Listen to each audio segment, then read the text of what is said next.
Buenos y santos días para todos.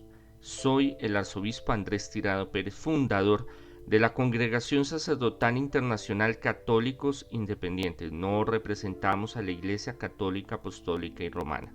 En este podcast vamos a hablar sobre las famosas misas gregorianas. ¿De dónde viene esta tradición? Que por testimonio propio, esto hace muchos años, las he implementado y he tenido grandes bendiciones espirituales y materiales para mí y para las personas que se han beneficiado con la celebración de las Eucaristías. Debemos de iniciar entendiendo que uno de los sacramentos más importantes es la Eucaristía, si no es el centro de toda la ritología y la liturgia en la Iglesia católica. De Catholicom viene católico, que quiere decir universal, o de todas las iglesias que traemos sucesión apostólica, que somos ordenados sacerdotes, consagrados o ordenados obispos, en la cual mantenemos la línea de sucesión o el poder dado a los apóstoles por Jesús a través de las diferentes iglesias históricas en la historia del cristianismo primitivo. Y a eso me refiero a todas las iglesias, no solo la que conocemos, que ha tenido más poder y más reconocimiento, la Iglesia Católica, Apostólica y Romana, sino las iglesias ortodoxas orientales, anglosajonas o anglicanas y demás. El centro de la sacramentología es el ritual o el rito de la Eucaristía, instaurado por el mismo Jesucristo, en el cual Él se da en el altar, vuelve y se entrega para la salvación de todos nosotros, para estar de nuevo con nosotros y fusionarnos con Él, si lo queremos ver de esa forma, porque creemos en la transformación del pan y del vino en la carne y en la sangre del Señor. Que es una tradición, que es piedra angular de la ritología, la sacramentología desde el inicio del cristianismo primitivo, en la cual ofrecer este ritual, este rito, la Eucaristía, por el cuerpo y la sangre de Cristo, tiene un gran mérito, tiene una gran fuerza, tiene un gran poder de sanación, de liberación, de prosperidad. Entonces hablamos de que de por sí la Eucaristía tiene un gran poder si nosotros nos entregamos con devoción, con fe a la Eucaristía, o como llamamos popularmente a la misa, donde nosotros abrimos nuestro corazón, nuestro espíritu, nuestra mente a la presencia del Señor, porque no es tanto el sacerdote como tal que celebra, sino que en ese momento es Cristo el que celebra, el que se hace presente para hacer este ritual, hacer este sacramento. Entonces, toda Eucaristía tiene poder, toda Eucaristía es importante, fundamental, pero también existen a lo largo de la historia del cristianismo Eucaristías que se han celebrado de forma temática. ¿Qué quiere decir temática? De que se han utilizado para un objetivo específico o un ofrecimiento específico. Por ejemplo, lo que es la fiesta o la celebración de la Virgen del Carmen, de diferentes fiestas que se hacen a lo largo del año litúrgico, donde hay una devoción especial, una fiesta especial en la iglesia. Y resulta que hay una historia, leyenda, historia, pero como yo siempre lo digo, donde el río suena, piedras lleva, donde sí parte de una experiencia personal, sí parte de una experiencia que impactó y quedó a través de la historia. Y nos remitimos al siglo VI con un papa muy importante para el cristianismo romano, para la Iglesia Católica, Apostólica y Romana, el cual a través de él se desarrolla toda una estructura y un cambio de lo que se estaba manejando de la Iglesia en Roma, a convertirse en la primacía de las iglesias de Occidente sobre las iglesias de Oriente, y cómo se va construyendo lo que hoy conocemos como el Vaticano. A él se le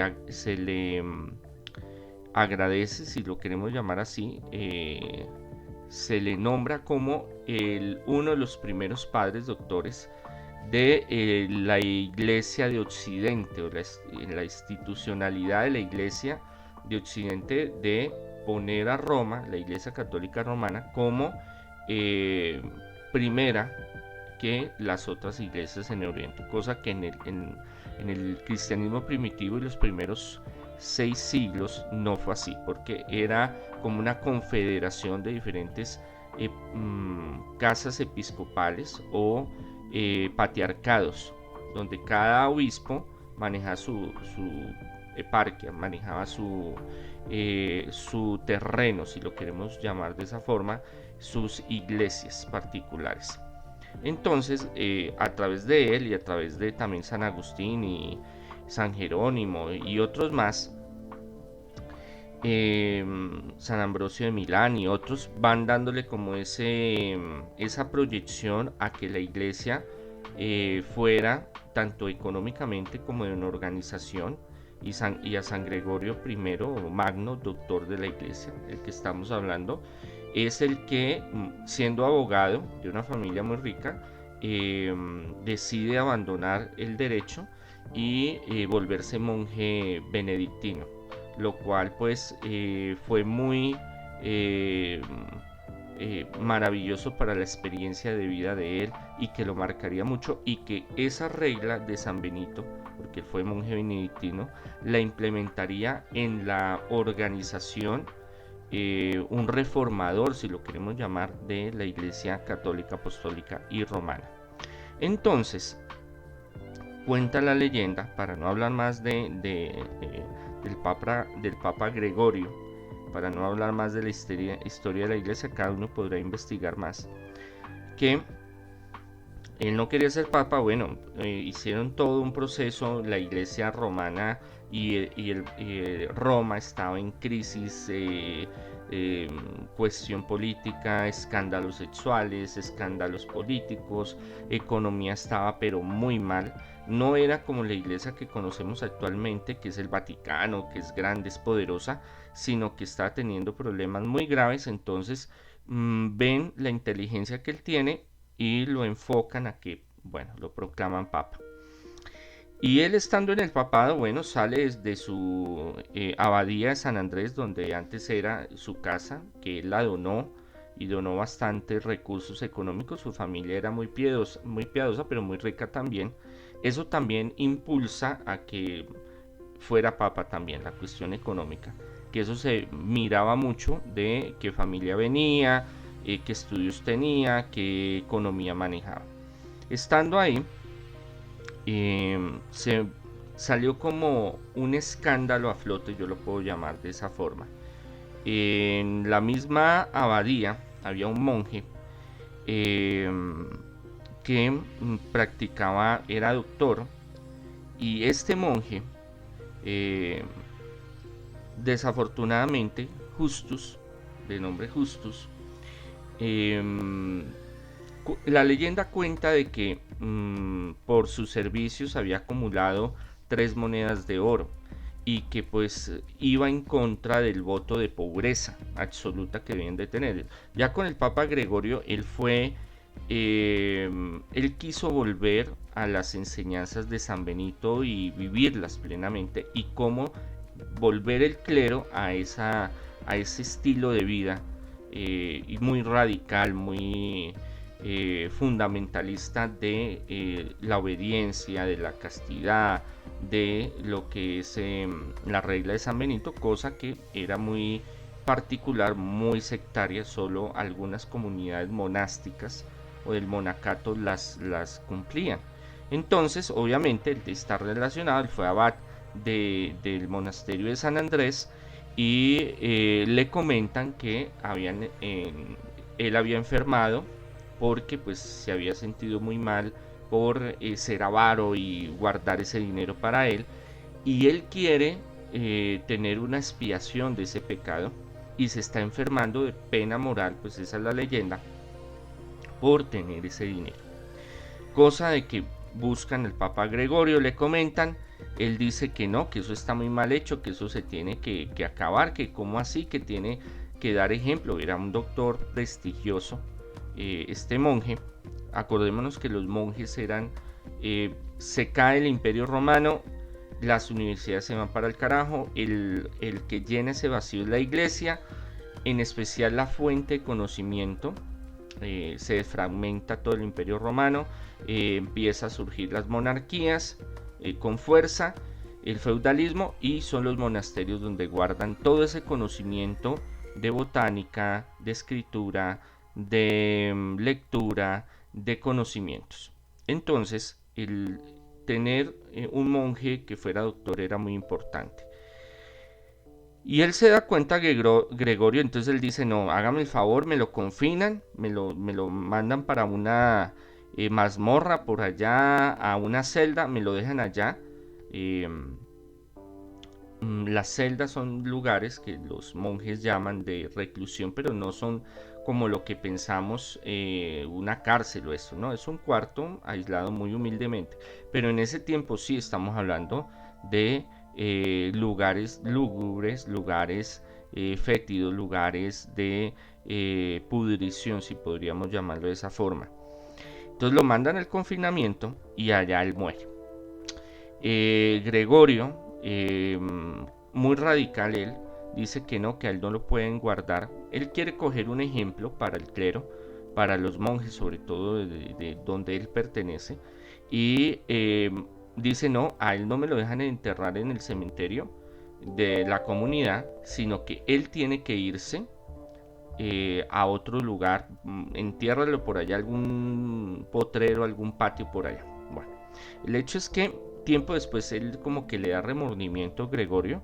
De él también vienen no solo la reforma de la iglesia para institucionalizarla, que cogiera el poder que siglos más adelante va a tener, sino también las misas gregorianas, el canto gregoriano, que hasta el segundo concilio vaticano decidieron ya cambiarlo, que ya no era obligatorio, por pasar la Eucaristía o la liturgia a lenguas vernáculas o lenguas de cada país, para que me entiendan un poco mejor.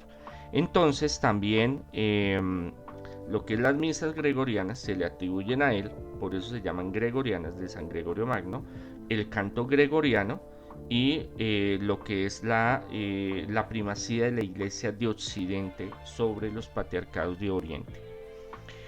Tiene un gran remordimiento y dice no, va y habla con el abad y le dice, mire, celébrele a este hombre, a Justus, 30 misas para su eterno descanso. Y Copiosus, que es el que se encarga de hacer esa gestión, es el abad. Después de que se terminan esas 30 misas muy bien celebradas, tiene una revelación, tiene un sueño, donde en ese sueño se le manifiesta a Justus y le dice, mire, yo le agradezco mucho, yo ya salí del sitio donde estaba porque yo estaba muy mal espiritualmente y le agradezco mucho. Este testimonio ayudó a extender esa tradición de las misas gregorianas sobre los fieles difuntos y como forma de ayudarlos espiritualmente. De ahí nace una tradición, sobre todo en los conventos, bueno, también de otras comunidades religiosas, pero sobre todo en los benedictinos, de celebrar las misas gregorianas. En especial por los fieles difuntos, por todo lo que se desate en tierra se desatará en los cielos, se lo dice a Pedro, pero también a los diferentes apóstoles aparecen los evangelios. Entonces el poder de intercesión de la iglesia y de la Eucaristía como el ritual más poderoso donde Jesús mismo se presenta, se vuelve a inmolar por nuestra salvación, tiene mucho mérito, tiene mucha trascendencia. Con el tiempo fueron cambiando. Es más, en la modernidad, el Papa León XIII el cual tiene esa visión del demonio en la iglesia y desarrolla el ritual, uno de los rituales de exorcismo menores, pero que tiene una gran importancia, como el exorcismo de León XIII, que lo pueden encontrar en internet, que es un exorcismo que se utiliza antes en los rituales de exorcismos como menor. Ya ahorita con la reforma que hicieron, pues quedó como opcional. Siempre se utilizó en la iglesia y aún en el día de hoy para liberación, no solo en la iglesia romana, sino en diferentes otras iglesias de tradición apostólica. Se fueron desarrollando y tomando como una donación especial el dar estas misas y pagar una ofrenda especial para estas Eucaristías, en las cuales primero se dieron, como les comentaba la leyenda, por el alma de Justus, pero que después las tomarían para el eterno descanso o la ayuda espiritual a estas almas que están en esa migración, están en ese peregrinar para ir al reino de los cielos. Entonces, estas Eucaristías no solamente les escogieron una gran fe, una gran devoción, es más, el Papa Gregorio las impulsa en cierta forma, sino para muchas otras peticiones. Entonces ya no simplemente o básicamente era para el eterno descanso de ayuda espiritual a los fieles difuntos, sino también para el progreso, sanación, liberación, los cultivos, las plagas. Recordemos que Europa, y cuando estuvo el Papa Gregorio I, Gregorio Magno, hubieron plagas muy fuertes, pero a través de los años hubo plagas, hubieron saqueos, hubieron guerras, hubo hambre, hubo una cantidad de cosas, y siempre utilizaban este tipo de misas temáticas, si lo podemos llamar así, donde durante 30 días, hasta el día de hoy, hay bastantes lugares. Es más, estuve viendo que está virtual, en algunos monasterios todavía la celebran, este tipo de Eucaristías para los, en especial, fieles difuntos, pero no solo para los fieles difuntos, sino para varios ámbitos, para los vivos y para los que han desencarnado, porque tiene un gran mérito espiritual, tiene una gran fuerza en la cual el sacrificio de nuestro Señor Jesucristo, al celebrar la Eucaristía, toma una gran fuerza, una gran petición por su sangre poderosa, su carne, para llegar a los pies del Padre, del Hijo y del Espíritu Santo, para conseguir estas bendiciones. También fue cogiendo esta gran tradición, fuerza, para pedir por los vivos. Como les decía, no era solo para los muertos o los desencarnados, sino también para los vivos en muchas de las áreas: salud, progreso, liberación, sanación, rompimiento de cadenas genealógicas. Por eso decido retomarlas, pero no solo colocarle el número 30 como tal, como la tradición lo dice, sino el número 33. El número 33 es un número de plenitud, de compacto, de fortaleza, de completo. Por eso los 33 años de nuestro Señor Jesucristo. Ahí es donde 33 misas seguidas, todos los días, vamos a celebrar pidiéndole al Señor la Eucaristía. Vamos a celebrar la Eucaristía pidiéndole al Señor la liberación, la sanación, la prosperidad, restauración de hogar, rompimiento de cadenas genealógicas. Con el tiempo, es más, el Papa Gregorio XIII, en el altar mayor de Roma, también promulgó de que una sola Eucaristía allá podía sacar un alma del purgatorio. Bueno, esto es tradición, lo cual pues respeto mucho, que no solo las 30, sino que una allá en el altar de San Pedro podría hacer de que, celebrada por el Papa, esa alma saliera del purgatorio. Si vamos a buscar en la Sagrada Escritura, la palabra purgatorio no existe. El concepto tal teológico del purgatorio fue desarrollado a través del tiempo, pero sí en las Sagradas Escrituras aparece de que hay que, antes de entrar al reino de los cielos, un proceso de limpieza y de purificación. ¿Cómo es? Nosotros no lo conocemos directamente. Lo conocemos por revelaciones privadas, por experiencias, por personas, así como esta leyenda de que se habla. Yo, a mi parecer, a mi opinión personal, pienso de que Justus está defalcando, o esa es mi interpretación, está defalcando la comunidad y estaba lucrándose guardando una cantidad de recursos. El número 3, por esas 3 monedas de oro, es un capital enorme. El número 3 es de la Santísima Trinidad. Y en numerología y Sagrada Escritura es bastante. Que abarcaba mucho. Entonces yo pienso de que él había hecho muchas cosas torcidas. Y es ahí donde el Papa Gregorio tiene que entrar a reformar y a cambiar esas cosas. Y que de cierta forma sí tuvo que haber una experiencia paranormal o mística o espiritual donde se diera esta revelación que Copiusus había tenido, sea en visión, sea en sueños, sea una revelación. El hecho es que en mi ministerio de liberación y exorcismo por más de 20 años, en las Eucaristías gregorianas que hemos celebrado, o de liberación, podríamos llamar Eucaristía, 33 Eucaristías por liberación, también lo podemos llamar así. Ya sabemos que es tomado el nombre por Gregorio por esta leyenda. Hemos visto mucho el fruto de estas Eucaristías, cuando se celebran con fe, cuando se ofrecen con devoción, cuando se ofrecen con verdaderamente el corazón en la mano, se reciben muchas bendiciones. Hasta aquí, esta es la leyenda, la historia de dónde posiblemente sale el origen de estas misas gregorianas, aunque ya hay escritos del cristianismo primitivo donde se habla de las intenciones y cómo se ofrecían en las Eucaristías para recibir ciertas bendiciones. De ahí nacen también otros rituales de liberación, de exorcismo, vinculados también a la Eucaristía.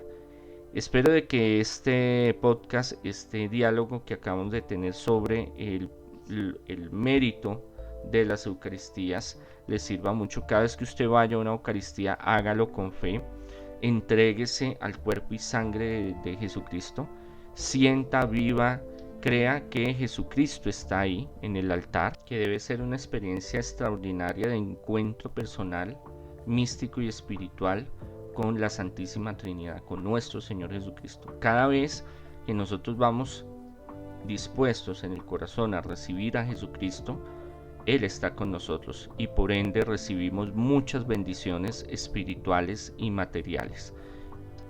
Ahora, si nosotros queremos participar de estas Eucaristías temáticas, recibir estas bendiciones, están bienvenidos. O sea, es una gran bendición no dejar pasar esta oportunidad, sea con nosotros en la Congregación Sacerdotal Internacional, católicos independientes. No representamos a la Iglesia Católica Apostólica y Romana. Los que están conmigo, con nosotros en la congregación, saben, pero lo vuelvo a repetir porque de pronto este audio lo escucha alguna persona que es de la Iglesia Católica Apostólica y Romana y se puede llegar a confundir. No, nosotros no pertenecemos a la Iglesia Romana, somos independientes. Esto ya lo hemos explicado en otros podcasts y en otros audios y videos. Recibir esta bendición, no lo piense y hacerlo porque trae muchas bendiciones espirituales y materiales para la familia. Yo creo que no solo para los que han muerto, nuestros seres queridos, sino para nosotros los vivos que necesitamos grandes ayudas en sanación, en liberación, en progreso, en prosperidad, rompimiento de cadenas genealógicas. Ahora, yo he visto en el Ministerio de Liberación y Exorcismo posesiones, estados de brujería, fuerzas negativas, todo eso las Eucaristías tienen un gran poder de sanación y liberación, porque es el mismo Jesucristo el que nos libera, nos sana y nos bendice. Vivamos la Eucaristía plenamente para recibir sus bendiciones. Pueden buscar en otras congregaciones, otras comunidades religiosas, también ofrecen misas temáticas de sanación, de liberación, de prosperidad, misas gregorianas, letanías, bueno, todo esto, actos de piedad litúrgicos, ayudan mucho para el crecimiento espiritual, pero si nosotros lo vivimos, si nosotros nos entregamos plenamente, abrimos nuestro corazón a la presencia del Señor, y así vamos a recibir bendiciones. El Señor los bendiga.